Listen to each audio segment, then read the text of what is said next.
Hey everybody, my name is LaPrecious. Welcome to my channel. Let's talk with LaPrecious. So today I'm going to be talking about Breonna Taylor and the decision that the grand jury had made yesterday.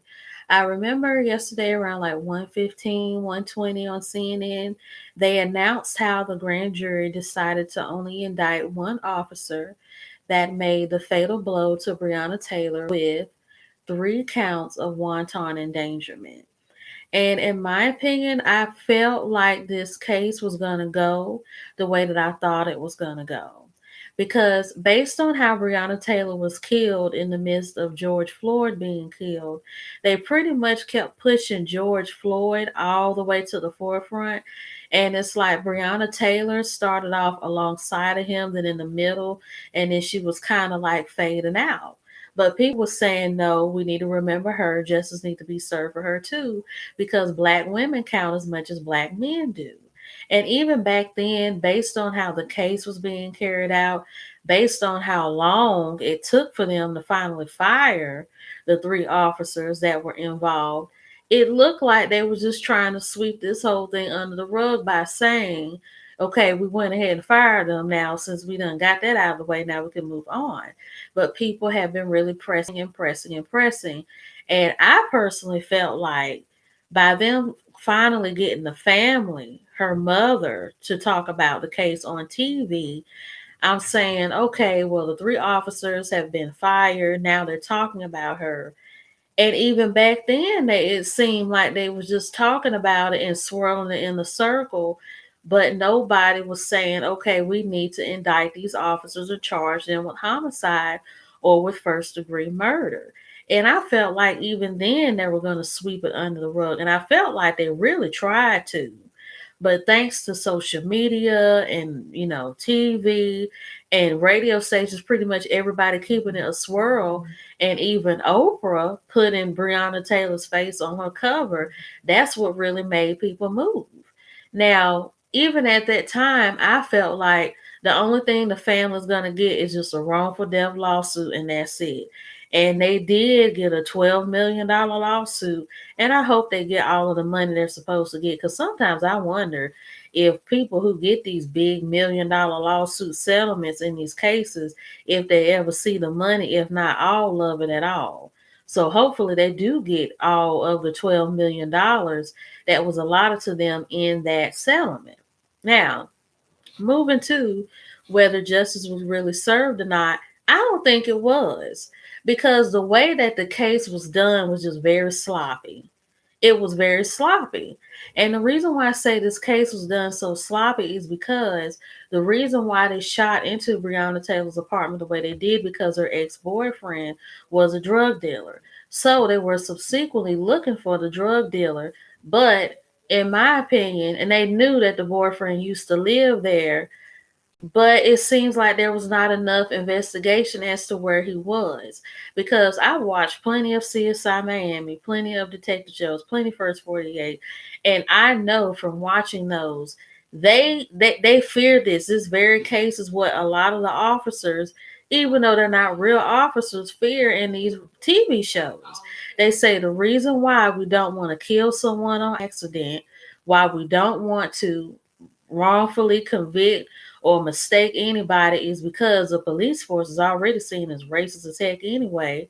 Number two, they know they're going to be sued, and they're going to have people harassing them and hating their guts, and it's going to make the lives of police officers very hectic. And this is a TV show. These are TV shows. Chicago PD, CSI Miami, Cops. I mean, the First 48. I mean, we've all seen it. It's like the same public humiliation the police officers are facing now in real life. Even the police officers who aren't even real police officers in TV shows got better sense than the police officers in real life. And that's what I'm not understanding.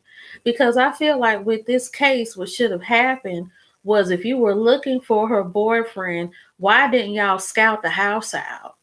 Why didn't y'all sit in front of her house in a disguised police car or an unmarked car or something, and just keep an eye on when the ex-boyfriend was coming in and out of the house? And if y'all was scouting this house out for at least 2 weeks or 3 weeks, and you saw that he wasn't there, like, okay, Okay, maybe he don't live here no more. Then let's go back into the books, back into the system, and let's look for this man. And that's what should have been done. But due to you being so sloppy and lazy with your investigation, now an innocent girl is dead. And you got another whole political uproar just going on, and it's all y'all's fault. And I don't care how police officers feel by me saying this about it, because well, I'm not blaming all police officers, but mainly the police officers in Kentucky that handled this case, and that pretty much handled this thing until it led to her murder. It was just very sloppy, and it wasn't done with the proper investigation, proper steps, the proper leadership, guys, or nothing like that at all. There should have been some scouting. There should have been some investigation. There should have been some type of analytical work done. There should have been a scout. And this all could have been prevented. And then for y'all to make a mistake to not even get the guy that you were supposed to get, y'all trying to push this under the rug, knowing the kind of lives that black people have to live now, knowing the kind of fear we live in, but also knowing how racist our political system already is, let alone the police force. And instead of y'all trying to cover y'all's tails by coming out and saying, we apologize, we didn't mean to kill this girl, it's like y'all just swept it under the rug, like, well, okay, well, we done. We killed this girl, but it wasn't the right one we're supposed to get. Well, we're going to move right along, keep it moving. Like, that's what y'all did. And I felt like y'all made this the most troublesome thing and really the most hastiest thing that y'all could have done. And it really didn't even have to be that way. Now, one of the officers that was involved in it, and I'm going to look it up real quick so I can get his name, that was fired. He was a sergeant. The other two, I believe, were just police officers, but one of them was a sergeant that got fired. And I find that embarrassing. You supposed to be the top person in charge, laying down the law and setting off the rules, and you the main one being fired. And that's another thing that's not good. So let's pretty much go over here and find out the sergeant. If I can't find his name, then I'll go ahead and tell y'all what he did. They say after this whole fiasco pretty much happened, hey, Marilyn Marie, pretty much after this whole thing happened, he wrote an email to the mayor saying that you let these protesters thug us out, you let these protesters talk to us any kind of way, and we're supposed to take it, yada, yada, yada. I'm like, you sound real mad and childish now because you lost your job, all because of people standing up for somebody's life and for somebody's rights, which is really what your job is supposed to be in the first place. So you just crying and you mad that protesters that don't even have a badge are doing a better job than what you're doing as a sergeant. And then you want to write some big old sob story letter because you lost your job because you didn't do your job. So that's the first thing. Then the second thing about it is this whole wanton assault charge that was it pretty much, I feel like this charge shouldn't even be a charge. And I know somebody, I feel like some of these charges and laws are just so stupid and they don't really need to be any type of law. I think the type of charge he should have gotten was aggravated assault with a deadly weapon, or he pretty much should have gotten murder or homicide or just reckless endangerment that subsequently ended up somebody being killed. I feel like he should have had 3 different charges like that. But this whole wanton endangerment charge is pretty much saying what we already know. Wanton endangerment means somebody who moves in a hasty way that results in somebody's death. It's like, okay, we already know that, but why does that need to be a charge? And I feel like the system is just really set up and is written and is planned in a way where it was really meant to kill black people. And I understand that a lot of people want to say that it's not just black people, but brown people too getting killed and harmed by the police. And that is true to an extent. But when it comes to the lives of black people, we have been murdered and killed and abused and harassed ever since we were here as slaves. This is pretty much a battle and a task and a fight that we have been fighting since our whole existence here. And then what's worse is that we have a president, Donald Trump. And when you think about it, and I talked about this yesterday when I was watching the news, that Donald Trump has only been in office since 2017. And Obama got out of it in the end of 2016, back when they had the election. And it is amazing how this man has only been in office for 4 years. And when it comes to racism and the discrimination that blacks have faced, it's like it changed the hands of time back almost 100 years. I'm like, do a lot of us not realize that when it came to blacks, when we were freed as slaves with the emancipation of slavery, when it was signed by Abraham Lincoln, I think in 1866, that's when slavery was abolished. Then they let us be free, but they still didn't let us be free because they were still lynching us, they was killing us. And then there's even a story where in Natchez, Mississippi, and I'm gonna give you our history lesson, where when the slaves were freed and they had nowhere to go, they had American soldiers that pretty much lured 20,000 slaves into enslavement, where they didn't let these people eat, they didn't let these people go home, they didn't let these people out. They pretty much stuck these people behind a wall. And these are men, women, and children. They starved. They were screaming to let us go, screaming to let us out, to let us find a way. And they let these people die and drop dead. And these people's bodies, even still to this day, is in this area in Natchez, Mississippi, and it's called the Devil's Punch Bowl. And the reason why people do not eat the peaches from this place is because they say the dead bodies of these slaves is what fertilizes these peaches.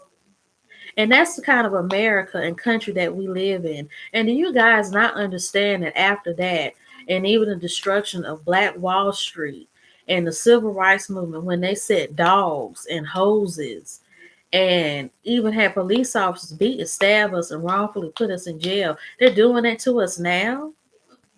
And all of this stuff happened almost 100 years ago. And by one man, Donald Trump, being in office for only 4 years, set us back 100 years.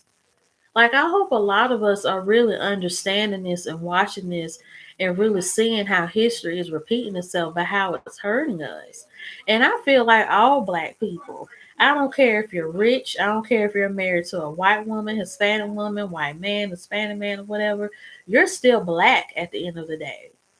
It doesn't matter if these people are accepting you and making you feel as if you're one of them, and you're bashing and disrespecting other blacks, you're still going to get it back tenfold, even when you die, when you least expect it.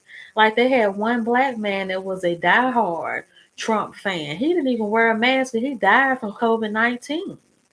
And they didn't do a memorial commercial for him, a memorial mention, a service, or nothing. So I'm like, Black people, what makes y'all think that when y'all stand so hard for non-Black people that hate us, that don't like us, and that disrespect us, and are not even going to give us a seat at the table if we don't go along and get along, or pretty much be blatantly racist and blind to ourselves but alive to them only, that y'all are not helping complete the cycle against your own people? And then when you least expect it, this same cycle that you're helping to do this to us, it's going to come back and eat y'all up the same way. Because even though you may be white in the spirit and white in your mind, or non-Black in your mind and in your spirit, your skin is still Black. So it's still going to apply to you either way, whether you like it or not. And I really wish a lot of these quote unquote Black people would just wake up and become woke like the rest of us that are woke and alive to what's going on, actually do something. Because the solution that I see with a lot of this racism that goes on in our country against us is if we had more Black people in positions of authority to filtrate this and dilute it and tear it down. But unfortunately, we have Black people in these seats and places of authority, and they're helping the oppressors oppress us all so they can keep a seat and keep their position and their chair. And it's crazy. And you guys, it's like we need to look at this. Because I know for a fact as a black woman, I'm proud to be black. Nobody can take my blackness away from me. And I'm going to be who, whatever it is I want to be, regardless of how anybody else feels about it. But I think it's a shame that black people, we can't even live in a country that we pretty much help build with ease and with peace without being afraid to be killed, to be pulled over, to be disrespected, disregarded, cheated, and abused and humiliated and whatnot. Like, we've got to do something, because if not, black people are going to continue to be murdered and killed until no end. And then there won't be any of us left. And then it's going to come to a time where if they don't kill us all, they're going to make the system so tight and so unfair and so unjust that we're not going to have an option whether we lay down and die like the other ones who died fighting for our rights, or we're going to have to go along and get along just to make it, even if that withholds or contains mutilating ourselves, humiliating ourselves, killing ourselves, degrading ourselves, and turning on each other just to live. And it's going to do a number on a lot of us, because whenever you're in an environment that bullies you, hurts you, stabs you up, and pretty much has you thinking in order for you to survive or go on and get along, it's going to do a number on your mind, and you're going to end up with post traumatic stress and with narcissism, a narcissistic personality disorder, and then you're going to repeat the same things that was done to you on other people. I mean, guys, we even got people in the military, which is why a lot of these people, like Vanessa Guillen or Guillen, that was killed in the military. And then they had another guy who committed suicide because he was sexually assaulted by another male sergeant in the cabinets while he was in the military. And I'm sure that, and he said that he was afraid of suffering retaliation and whatnot. And I mean, think of all, and they had even had a black girl that was murdered, and they still don't know how she died. Because I remember when they found her, they said they found semen next to her body. I think her private parts was like burned. And I mean, it's a lot of stuff that goes on in our military and in our government that we have to start taking a look at and examining, but we have to change, because our government and our system is already turning on each other, and now it's turning on us. So we're either going to have to stay in the ship, or we're going to have to jump out of it and just swim on our own and find our own destination. So I hope you all like this video. Don't forget to like, leave a comment in the comment section, share this video, like this video, promote this video, and have a good day.